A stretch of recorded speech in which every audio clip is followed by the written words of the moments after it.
Kami dari Gerakan Nurani Bangsa hadir di istana ini menemui Bapak Presiden. Pertemuan para tokoh Gerakan Nurani Bangsa dengan Presiden Prabowo di Istana Kepresidenan 11 September lalu disambut baik sejumlah kalangan. Prabowo segera membentuk tim reformasi kepolisian pasca gelombang demonstrasi Agustus lalu yang menewaskan 10 korban jiwa.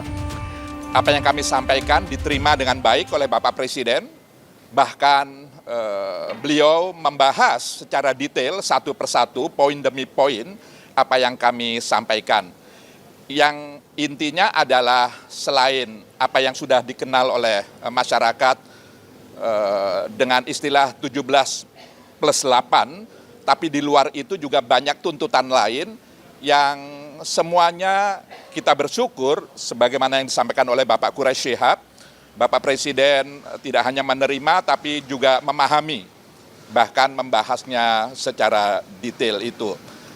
Yang kedua adalah saya ingin sampaikan di sini bahwa salah satu tuntutan masyarakat sipil yang juga menjadi aspirasi kami dari GNB adalah perlunya dibentuk komisi investigasi independen terkait dengan kejadian Prahara Agustus beberapa waktu yang lalu yang menimbulkan jumlah korban jiwa, korban kekerasan, luka-luka dan seterusnya yang cukup banyak. Presiden menyetujui pembentukan itu. Juga kami menyampaikan tuntutan bahwa adik-adik kita, anak-anak kita, para aktivis, para mahasiswa, bahkan para pelajar kita yang saat ini masih ditahan, kami berharap sesegera mungkin bisa dibebaskan karena pada dasarnya mereka adalah anak-anak kita yang mestinya mereka tidak ada dalam posisi seperti itu. Karena dengan ditahan lalu kemudian mereka menjadi terganggu bahkan bisa terputus proses pendidikannya yang itu adalah harapan kita semua akan masa depan mereka. Jadi prinsipnya adalah sejumlah tuntutan yang terkait dengan reformasi di bidang ekonomi, reformasi di bidang politik, dan reformasi di bidang hukum, HAM, dan Hankam secara keseluruhan yang hakikatnya itu adalah tuntutan dari sejumlah kalangan. Tadi juga disampaikan oleh Gerakan Nurani Bangsa perlunya evaluasi dan reformasi kepolisian yang disambut juga oleh Pak Presiden akan segera membentuk tim atau komisi reformasi kepolisian.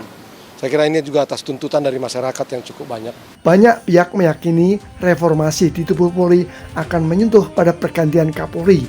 Bahkan muncul isu Prabowo mengirimkan surat Presiden terkait pergantian Kapolri ke DPR RI. Isu itu pun dibantah Wakil Ketua DPR RI Sufmi Dasko Ahmad. Sementara itu, desakan pergantian Kapolri Listio Sigit Prabowo mendapat respon dari Laskar Cinta Jokowi. Menurut koordinatornya, Juandono Baskoro, mengganti Listio Sigit tanpa alasan yang jelas dapat memunculkan persepsi negatif di masyarakat dan bisa menggerus kepercayaan publik terhadap Prabowo. Ini bukan kali pertama Laskar Cinta Jokowi bersuara.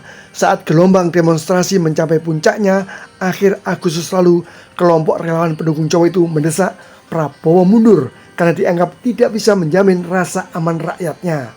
Narasi Laskar Cinta Jokowi langsung ditanggapi mantan Ketua Umum Poros Wartawan Jakarta, Triwibowo Santoso. Ia mengingatkan, akar permasalahan di negeri ini justru warisan pemerintahan Jokowi.